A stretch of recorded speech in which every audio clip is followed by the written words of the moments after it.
नमस्कार, मैं हूं ऋतुबिष्ट और आप देख रहे हैं रायशुमारी।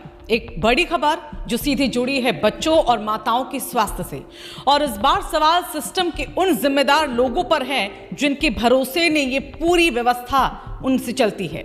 जहां आंगनबाड़ी केंद्रों के जरिए बच्चे, गर्भवती और धात्री महिलाओं को दिए जा रहे पोषण आहार की गुणवत्ता पर एक बार फिर से सवाल खड़े हुए हैं। लेकिन यहां साफ कर दें, ये सवाल किसी नीति या योजना पर नहीं, बल्कि उसे लागू करने वाले अधिकारियों और कर्मचारियों की कार्यप्रणाली पर उठ रहे हैं।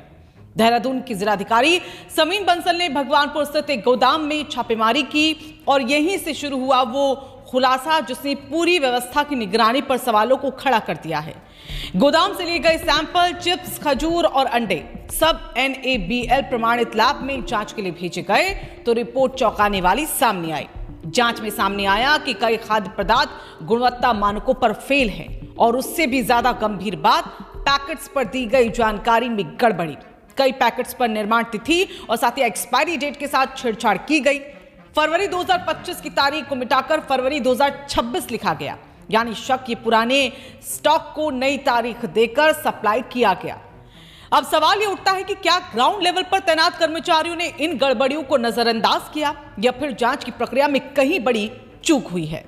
चिप्स और खजूर की सभी सैंपल मिस ब्रांडेड पाए गए हैं, और यानी जो पैकेट में दावा किया गया वो अंदर मौजूद ही नहीं था। केले की चिप्स में ट्रांसफैट 0 होना चाहिए था, लेकिन जांच में 1 ग्राम 300 मिलीग्राम ट्रांसफैट मिला है। प्रोटीन भी तय मानक से कम पाया गया। जिन अंडों का वजन कम से कम 45 ग्राम होना चाहिए था वो कई मामलों में उससे भी कम निकले, यानी पोषण की मात्रा सीधे प्रभावित हो रही है। राज्य में पोषण आहार सप्लाई की जिम्मेदारी एक अनुबंधित कंपनी को दी गई जो अलग अलग परियोजनाओं में सामग्री को पहुंचाती है। लेकिन सवाल ये, जब सप्लाई हो रही थी तो क्या स्थानीय स्तर पर गुणवत्ता की जांच को नहीं किया गया?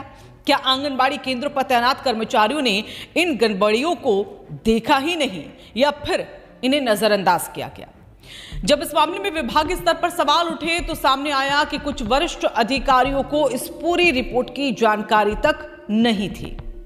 अब ये स्थिति और भी गंभीर हो जाती है, क्योंकि इसका मतलब है या तो सूचना नीचे से ऊपर तक पहुंची ही नहीं रही है या फिर सिस्टम में कहीं बड़ा कम्युनिकेशन गैप जरूर है।